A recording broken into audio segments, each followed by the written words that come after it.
All right, what's up my brother? So in this video I'm going to be reviewing the Tesla Model S Plaid that I've just had for a week. Elon Musk gave it to me. I'm going to tell you the story right now before I get into the good, bad, and the ugly sort of stuff. I was just on Twitter, or X as it's called now. I really like what Elon's been about and the sort of direction that he's heading with all of his companies and his positions. And I publicly stated I'm really not a big fan of electric cars. In fact, I really don't like them, but I like Elon Musk so much that I would consider buying a Tesla. So within the same day, I got a message from a gal named Ashley down in Nevada, and she said, hey, can we send you one of our cars? See how you like it for a week. You can try it out and, take it from there. So she was great. She coordinated with a fellow named Javier in Vaughan, who was great, delivered the car directly to my house, handed me the key and basically said, all right, off you go. The car is a fleet car. You can supercharge it anywhere for free. Drive it and see what you think. You went through a few of the things in the menu. Of course, it's the Plaid model, so he emphasized you should take it on a drag strip or, rip it 0 to 60. It's one of the fastest cars in the world.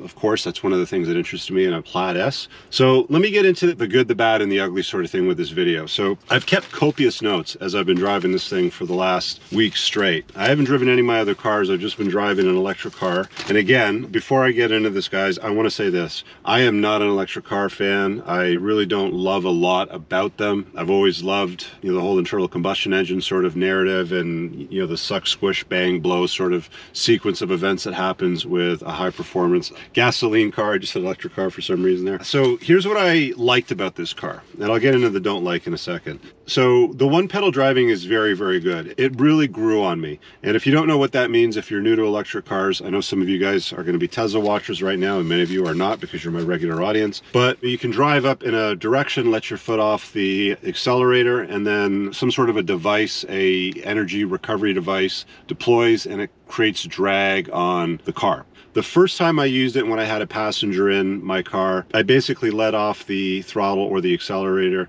So it's very good. It is somewhat aggressive because, again, my passenger is like, oh, brakes work good. Well, I didn't even touch the brakes at that time. But if you pilot the car and you sort of plan it right, one of the things that I really liked about the one pedal driving is I can come in a little hotter on a corner, let off the accelerator, the regenerative braking starts to slow down the car. And if you time it right, I don't know why it feels good behind the wheel, but as you're coming around into the bend and then it's kind of like scrubbing off some of the speed, you don't have to tap the brake or anything. You just have to let the regenerative braking do its thing, and then you can kind of like power your way out of it. It's a nice feeling. I did enjoy it. I wasn't expecting it, but the one pedal driving, when you get good at sort of timing it with the corners and all that, or stoplights, it's kind of a bit of a game. Visually, the car is absolutely stunning. Tesla, in my opinion, doesn't make very good looking cars. The vast majority of their lineup, again, in my opinion, sucks. It's ugly. The current Model Y is ugly. The new Model 3 is relatively good looking. The Cybertruck, in my opinion, looks like they gave a 4-year-old a ruler and said, go design a car, and somebody at Tesla goes, that's what we'll make that. So I'm not a big fan of the optics of most of their lineup, with the exception of the Plaid S. This car is visually stunning. It is a beautiful car. It's a $135,000 car roughly here in the Canadian market, and for the money, I think it's probably one of the best looking cars you can get. If I were designing it, I'd probably put a nicer diffuser on the back and a few other trim pieces. My editor has put up a little bit of a B-roll for you so you can get a visual of what the car looks like. The color is stunning. The red is absolutely beautiful. I like the black panel on the roof. It looks black from the outside. It's obviously clear glass on the inside. Visually, exterior, car is stunning. Even on the interior, I like it. I like this carbon trim. All the materials feel reasonably good quality. It doesn't feel cheap and plasticky in here. The last time I drove a Tesla was 10 years ago. It was a Model S. I did not like the interior. This is a nice quality interior. Does it compete with German rivals at this price point? I'm gonna probably go with no, but it's a very, very nice place to be, especially for an American car. Most American cars suck. I think the nicest you're gonna get from an American car company might be Cadillac or Lincoln, and I'll be very honest with you, the quality of the interior things that you touch don't feel good, and those are supposed to be premium brands. Next, the seats are really, really good. I'm just going to turn the camera around a little bit so you can kind of see it on the interior, but as you can see, the seats are actually fantastic. Visually, they're beautiful looking, and when you put your butt in them, they're fantastic seats. So A+ on the seats. They're very comfortable. The bolstering, the fit. The only thing I wish it had was more of a thigh support. With the German competitors, you can push a button and there's a thigh support that comes out, but even without a thigh support, they're still very, very, very comfortable seats. The adjustments are all over the place. There's a nice lumbar. It's a very nice seat. The next positive I put on here is short drives are great. You have no worries about, oh, did the engine oil heat up? You know, did I wait for the turbo to sort of like cool down before you just don't care. It's electric. You know, you put your foot on the brake, you slide up on this toggle thing on the screen, and the car just proceeds to move forward, almost like it's magic. I did appreciate that, and I could see the virtue or the need for something like this on shorter drives. I don't think we're that far away from at some point where you can just grab your phone, hit a few buttons, and then you can send the car or summon the car to go pick up your kids from school, and you probably feel comfortable with the car doing that as an automated driving type of machine. We're probably a few years off. We're not quite there yet, and I'll get to that in a little bit with the FSD. Drag strip mode, so that's insane. There's a panel here. When you go through the menu, pedals, steering, and mode. So on acceleration, there's chill, sport, and plaid, and there's a drag strip mode. When you can use drag strip mode, and I'll get to that in a second, and maybe the downside of things, it's insane. It is mentally insane. I'm sure you've seen the videos. I didn't record a video, but I did run it in plaid mode from launch a few times. I did get it in drag strip mode once, and I did a full launch with 4 passengers in the car. It's like being shot out of a cannon. Unfortunately, they put a 137 kilometer an hour limit on this car, which you hit in less than probably 2.2 seconds. It's supposed to be 0 to 60 in under 2 seconds, so I'd imagine at just around the 2-second mark, I'm probably doing 137 kilometers an hour, and it doesn't stop accelerating at 137 kilometers an hour. The way that it works is it basically sort of cut the throttle by the time you're doing about 120. So you don't get the full pull into oblivion, but what I've been told is this is a car that just pulls and pulls and pulls for days. It doesn't let off. And if it does that, as people have said, this car is batshit crazy. There's really nothing under 135. There's really nothing under $1 million that can accelerate this hard, I don't think, in my opinion. There's lots of exotic cars out there that are very, very fast. Some of them are hybrid. The new Lambo V12 with a hybrid system. You know, the McLarens are always very good. The Porsche Turbo S's are very good off the line. I've got an 800 horsepower tuned Porsche Turbo S. I would bet if I had this on a prep surface with drag summer tires, because it's on snows right now, this is probably faster than my Turbo S 0 to 60, even though my car is tuned and has a little bit of work done to it. I don't think it would blow the doors off the Turbo S, but I think it would definitely give it a good strong run and probably at least a car length between the two cars by the time you hit the end of a quarter mile. It's that fast. It's a very, very quick car. The drag mode is insane. The other interesting thing that I noted too is that it doesn't really drain the battery as much as I thought it would.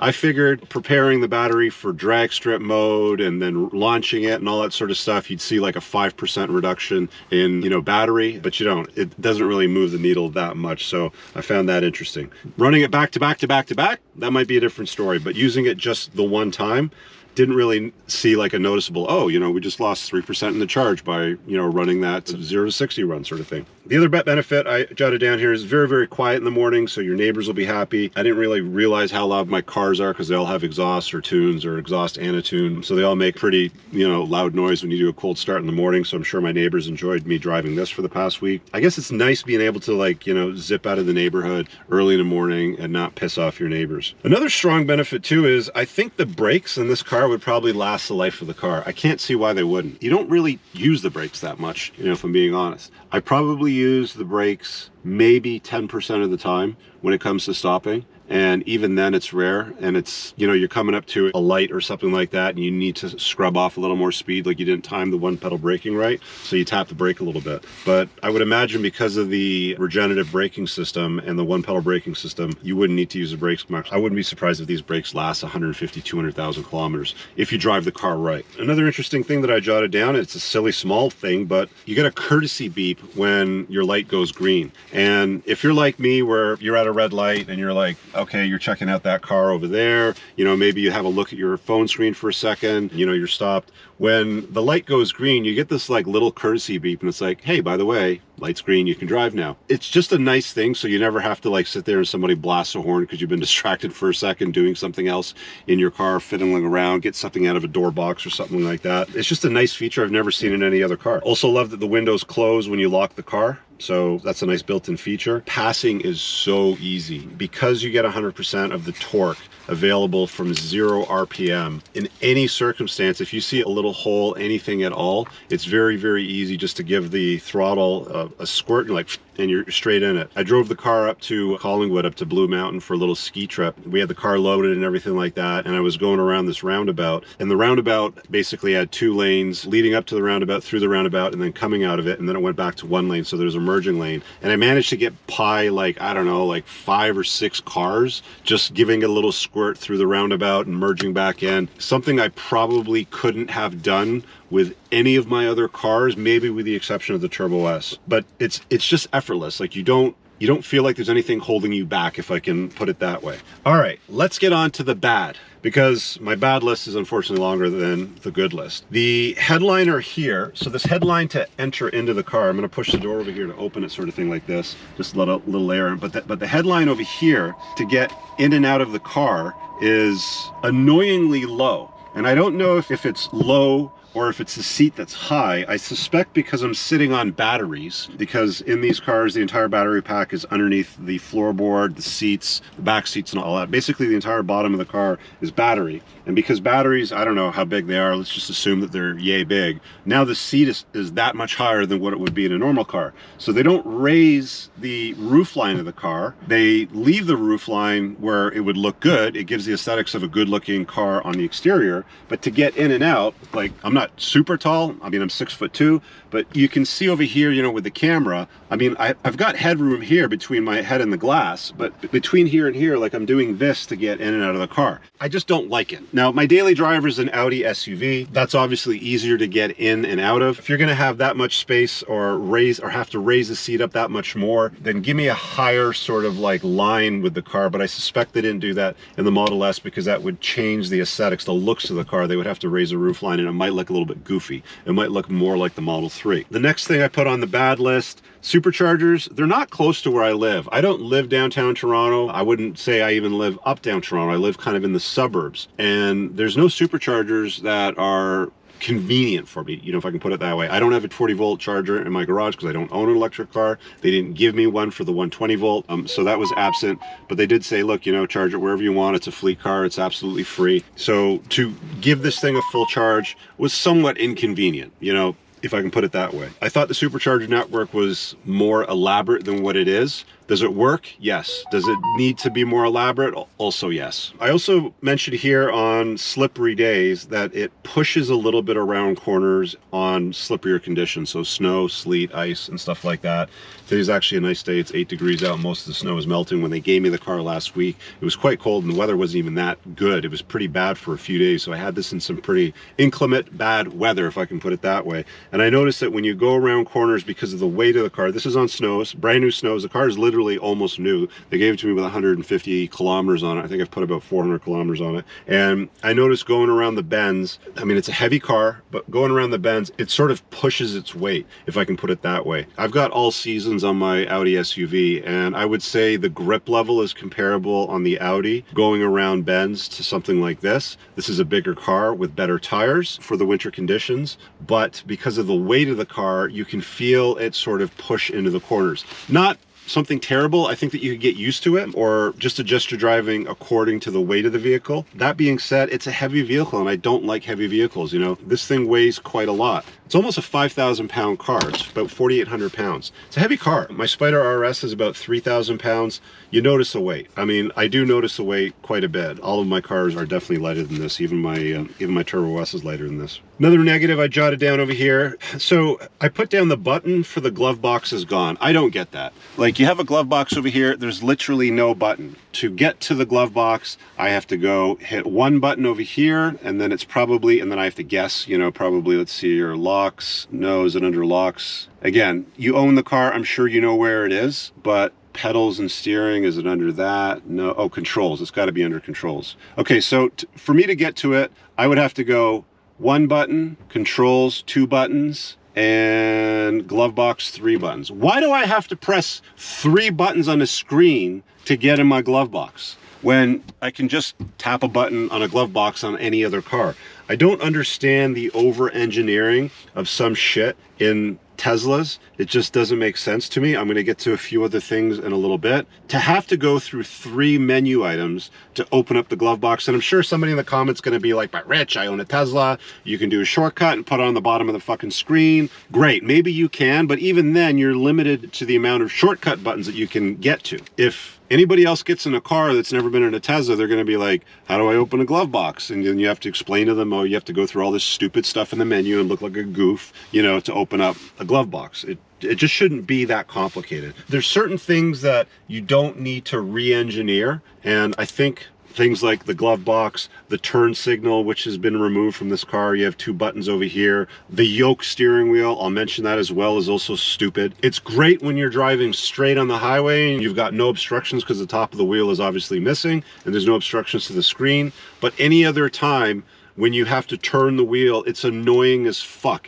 I can't even emphasize how bad of a design it is to cut off the top of the steering wheel. I'm surprised that they've made so many of these cars for so many years with a yoke steering wheel. Again, I've never in my life thought to myself driving a car, gee, I wish somebody would come along and cut off the top of the steering wheel and make it look like this so we can call it a yoke for some reason. I'm not in a fighter jet. It's obviously a car. Cutting off the top of it was dumb. Anything that goes around in circles should be a circle. Like, to do the hand over, it sucks. It sucks. If you drive it, you'll understand. Again, the turn signals I mentioned, from what I understand, they've been, the turn signal stock has been returned in the newer cars, in the new Model 3 and the new Model Y. They haven't done a full redesign in this yet, so there are 2 buttons over here which are awful. Putting turn signals into the steering wheel to try to minimize the look of stocks and things here is the worst thing that car companies have ever done. I know Ferrari does it with their cars. I don't know if they still do it, but it sounds like Tesla's moving back to the turn signal,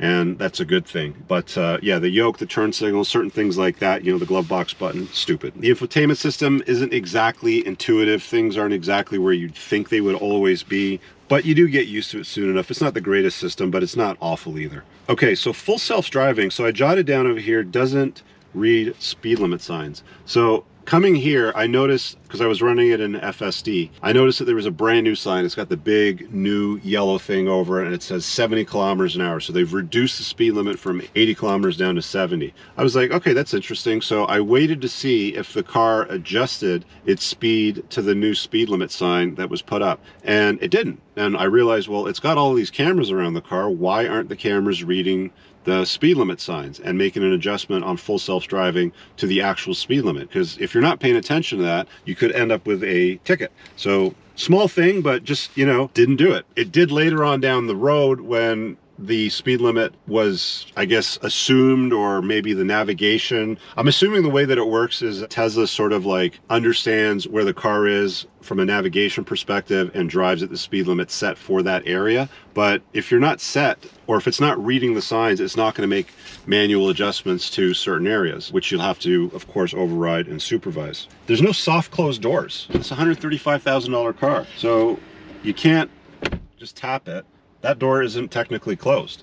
So I have to, you know, you basically have to slam it. And again, for a car at this price point, I would say this thing probably competes with a BMW 5 Series, A7, S7 sort of thing, RS7. Like, all of those cars have soft closed doors. So I was actually surprised when I discovered that I had to slam it. Not a huge thing, but just like it's lacking that small premium touch. Full self-driving does need improvement. So to be clear, for those of you that haven't been in one of these before, they don't drive you completely free of any supervision. You have to, there's a camera up here, you have to continuously have your head forward. I can't put this in full self-driving and just be like, you know, fucking around over here and doing stuff, or I can't be writing stuff down over here, trust me, because then it alerts you and it's like, you know, look where you're going. But you don't really need to supervise the car in most conditions. I'll tell you where it needs supervision: when there's bus lanes, and that's really about it. It's actually really good. You don't need much supervision of the system. It's not able to distinguish between bus lanes. In some left-hand turn lanes, you know, type of scenarios,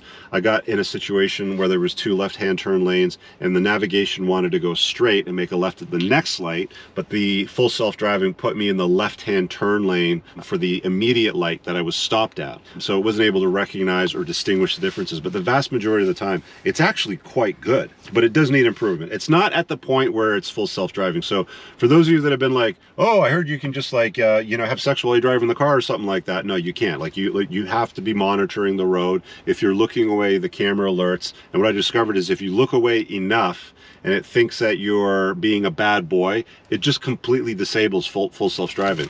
Like, I had it on the highway and, you know, I wasn't looking straight ahead enough for its satisfaction, which in my opinion was plenty. It eventually disabled it and it wouldn't turn back on. So until I parked the car and turned it off and it kind of went into sleep mode and then used it again, then I could use it. But for the remainder of that journey, I was a bad boy and I was not allowed to use full self-driving. Next thing I jotted down, there's an unpleasant vibration and sound while driving. It's minor. I thought that these cars were silent, but they're not. There's a unusual vibration in the steering. Now, I don't know if it's because they put on snow tires, they didn't balance them right, but everything in the car is brand new, unless somebody had done it before. But there is a somewhat unpleasant vibration and sound that comes from the car as you drive it. I wouldn't be able to show it to you driving it because it's not loud. It's just there. And I'm going to say on a scale of 1 to 10, on the annoying scale, it's not high, it's low. That's it. But it's worth mentioning. The cruise control button doesn't work. There's a button over here on the steering wheel between the camera and the washer, and somebody will tell me whether or not a cruise control in the comments right now.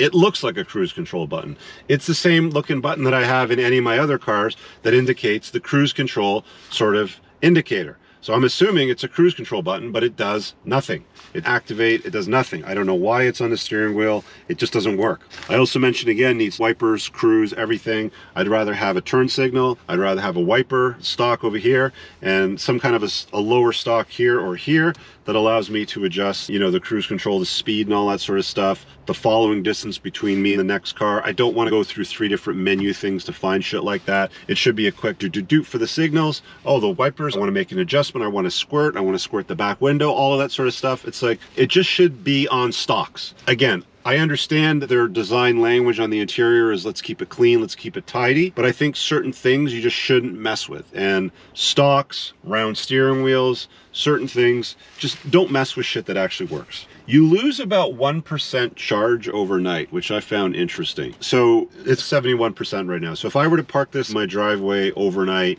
and the weather was cold and I got in the car the next morning, I'd lose about 1%. Something that doesn't happen with petrol powered cars. You don't get in your car and all of a sudden it's like, oh, 1% of your gas tank volume evaporated overnight for no reason. I'm told that, you know, for battery conditioning and blah, blah, blah, and computer use, the battery just sort of deteriorates slowly on its own, which I would imagine, I mean, if you went away on vacation or a week and you parked it at a park and fly for 7 to 10 days, if you didn't leave the battery reasonably, you'd probably get back into a dead battery in the car, I would imagine. So it's just worth noting that it does lose some of its charge as the car sits. After that, I put solar panels would be nice. I don't know why Elon doesn't put, I don't care about this over here. It doesn't really serve any purpose. It lets in, like, it's hot to the touch right now, even though it's only 9 degrees out right now and it's sunny, but over here is radiating heat for no reason. Solar panels up here would be useful, maybe even on the hood and trunk, maybe like a blacked out version. Hey Elon, make a blacked out version of this car with solar panels on all the vertical surfaces, so roof, hood,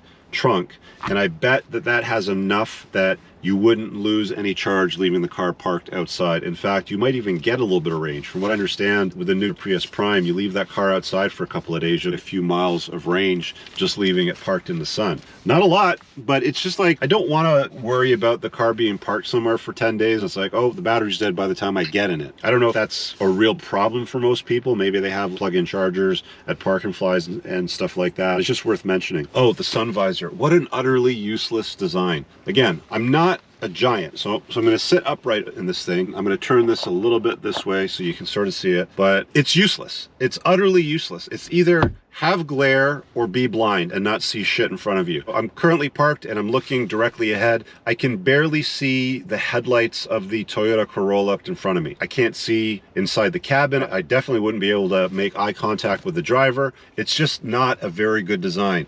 This should either have been moved up, recessed higher, or redesign. Whoever gave this a passing grade should be fired at Tesla. This is not even safe. You know, you just can't use it. Utterly pointless. The fans in the car are also way too loud. So if you're running on auto, you're gonna have this running usually on level 2 or 3. And I don't know if you guys can hear that, but that's loud. It's louder than it should, in my opinion. They're also exceptionally loud. Like if I go to the HVAC over here and I turn on window defrost, listen to this. I don't even know if you'll be able to hear me talking. I'm not gonna say it's deafening, but it's ridiculously loud. It's really, really loud. I don't know why they designed the fans to be so brutally loud when they're running, but they just are. On the plus side, I forgot to mention this on the good side, but there's a huge panel across the entire front of the dashboard. And if you leave the car parked outside overnight and there's snow and ice on it, one of the great features of this car, and I didn't have the app connected because they give me this key card instead, but one of the great features is you could basically pre-warm the car. You get some buttons, all the snow and ice would melt off the windshield and the rear defrost. You could preheat the cabin, warm up the seats, warm up the steering wheel, and get into a nice warm car. So that's a nice feature of the HVAC system and it being an electric car. But the fans, holy smokes, like figure out a way to make those things quieter. They're still like overpowering parts of my conversation. I'm gonna turn it down a little bit. There's no ski pass-through down the center. It's a 60-40 split. There's no 60-40 or center ski pass. So when I took it skiing, I found that I had to drop one of the seats and just sort of run the skis down that side. Not a huge deal, but all of my other cars that I've owned for the last number of years, whether it was Audis, BMWs, it didn't matter. They always have a ski pass-through bag. Super appreciative feature on cars, because that way if you're traveling with 4 people in the car, you can still put all the skis down the middle and there's no trouble. Whereas if you're dropping 40% of the seat, you can't get 4 people in here comfortably. Panel gaps, not very good. It's poor quality and finish. I noticed when I was driving and I had a look in the rearview mirror here on the side of the car, you can really see it with the door handles, because the door handles go in and out and they're recessed. I have my editor put up a quick clip of that, but you can see quite clearly that a lot of the panels don't fit that well. I've heard of this before about Tesla. I was hoping they would have fixed that by now, especially at a 100,000 price point on a car, but it seems like there's a little bit of work to go still. It's not good. I mean, my McLaren 720 had very similar panel type gap issues like that, with a handle, but that was a hand-built car in England, probably by some guy that was drunk at a pub the night before and came into work, stumbled into work, screw this in sort of thing, and just didn't line it up properly. You kind of expect that, but I think robots assemble most of these cars now.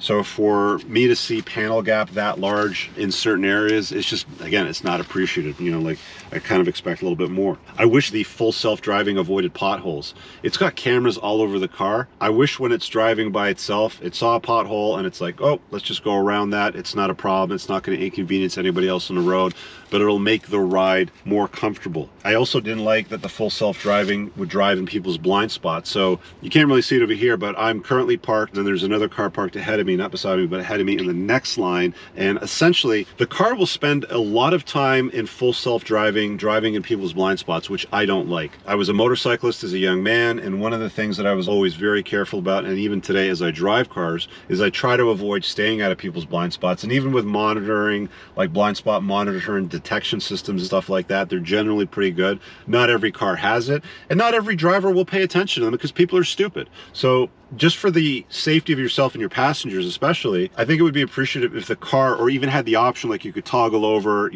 don't hang out in people's blind spots on FSD on the highway sort of thing. That would be cool. That would be a nice update. So hopefully Tesla engineers, you're watching this, you're like, let me just jot this shit down and fix it. So that's it really for the bad list. I forgot to jot down there that the suspension doesn't really work the way that I hoped it would. I'm going to start driving now and take you guys on with me for the rest of the ride.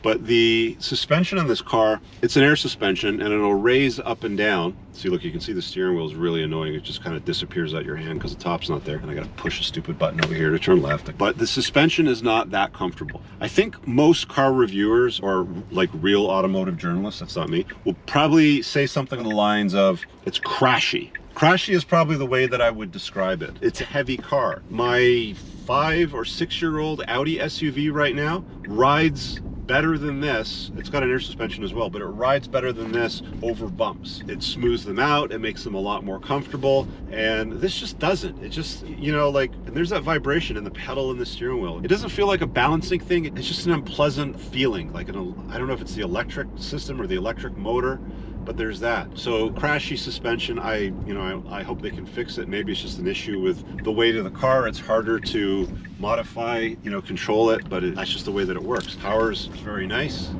You can get up to speed very quickly. I did forget jot down in there, the sound system is quite good, but it doesn't have good bass. So I'm going to recalibrate what I just stated there. It's a good sound system, and because there's no engine and there's no exhaust note or intake sound, it's reasonably quiet when you're driving. There's no bass. This level at this price point, and people debate me on this, oh, the sound system's phenomenal and they use these engineers and blah, blah, blah, blah, and it's like, cool, but it's missing the bang in the back. A buddy of mine picked me up from the airport about a month ago, and he's got a Burmeister system in his Porsche Cayenne, and that car is, I think, 7 years old. It's a 2016, 17, he's gonna have to correct me. But the sound system in the Porsche Cayenne, the Burmeister, is phenomenal. Great bass, nice little bit of a bang in your back. You don't get that in this car. You don't get that nice sounding lows. It's kind of like a whoa. I'm a bit of an audiophile. I used to work in a stereo store when I was a teenager, so I spent a lot of time around guys that were like very technical with this stuff. I'm not saying it's a bad sound. It's good. It's just, it should be better because there's no engine running. There's no, like, aside from maybe some tire noise and wind noise to sort of drown things out a little bit, it's generally a very quiet running. But why doesn't that give me a better sounding sound system, if you know what I'm saying? Anyway, that's the good and the bad with this Tesla Plaid S. I guess, you know, long story short, for those of you that were wondering, hey, you know, are you going to buy one now? I'm going to go with no, not right now. That's the caveat. I think it's a great car. I think it's great for short journeys and travels. I don't know the price point is something that I would like. For $135,000, there's a lot of other cars that I'm going to be compelled to look at. You know, one of the big benefits of an electric car, or Teslas, you know, specifically the range. You get pretty good range out of them, and the cost to charge them, it's about a third the price of fueling a car, if I can put it that way. So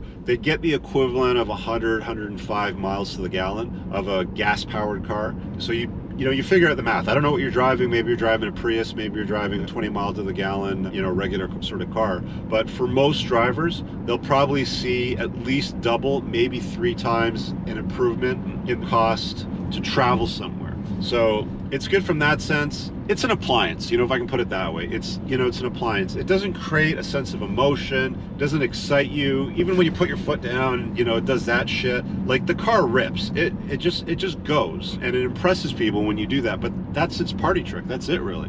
Nobody's impressed by the full self-driving. Nobody's impressed by the sound system. Nobody's impressed by the cabin. I've had a lot of people in and out of this car, and I asked a lot of them what their opinions were, and it was all pretty much, you know, the same. It's a nice car. Didn't really like that it's missing buttons. You know, a lot of people thought the interior could have been a little bit nicer. One person complained that because, like, you know, for example, you have to push a button over here to open up the door. If that fails, how do you get out of the car? It has a backup system. There's a little lever over here that you latch, sort of thing, and it mechanically opens the door. So it's not like you won't be able to get out of the car. But things like that concern people. I think overall it's a fantastic car. Would I get one right now? No. I'm just not there yet, and I'm more of an SUV guy, and I don't like the Model X. I think it's ugly. The new Model Y is interesting to me. I think it looks reasonably good. I'd like to drive one, actually. Hopefully, you know, I can get Tesla to give me one of those for a week. Maybe that'll be a future review, but that's what I think of a Plaid S. You guys let me know what you think in the comments below. There's a little bong saying, hey, the light's green, so you can drive now. I think it makes a great car for recording videos in because it's very quiet. So from the perspective of what I do on my channel, it's probably very, very good for recording videos. So we'll see what the audio quality is on this one when we play it back. And the last thing, which I forgot to mention when I was recording earlier, this is an afterthought insert. A friend of mine loaned me his EMF detector, magnetic fields, like all of these radio frequency fields and sort of thing it picks up on. So you can put it between your cell phone and your Bluetooth, and it'll show you, you know, the amount of EMF that's emitted between those two devices, things like that. I used it in this car. I used it in my friend's Porsche Taycan electric car. I used it in my friend's Tesla Model 3, which is a 4-year-old design, and I used it in my Audi SUV, and I used an S. This thing, for some reason, I don't know if it's because battery pack or because it's a Plaid setup with massive motors, throws off a large amount of EMF. More than what I would want to live with, if I can put it that way. Much, much higher levels than what you get off Bluetooth, much, much higher levels than what I got off any of the other cars. The Porsche is much better insulated from EMF. I don't know if they use a special kind of Faraday cage or what they do, but for some reason in this Plaid, and my editor will put up a little visual there of the meter going bonkers. I think it went up into the 200s, which is extremely high. It was beeping away like crazy, and it didn't really have any rhyme or reason to it. It just is a very, I guess you can call call it a dirty EMF type of car. But again, that probably has something to do with the pack and the power setup, because it's so fast. Oops, I wasn't ready for that even myself. To deploy that much electricity, and it just gives off that much EMF all the time. It's not coming off just when you go like this, but it just keeps coming off all the time. Just heads up, something you might want to consider. For me, it was like, you know, I think the biggest thing that I really didn't like was just getting in and out of the car. This being in the way with the higher seat height and the low roof line and the absolutely useless visor and a few other things kind of make it like a deal breaker for me. Like, I don't want to be going through menus to push buttons and stuff like that. Phenomenally fast car, but there you have it. You guys let me know in the comments below. Hope you guys have an awesome day. Peace out. I don't ever slow up, no I don't take shit. I got no love for the fakeness. If you wanna play tough and wanna hate this, I'll always show up.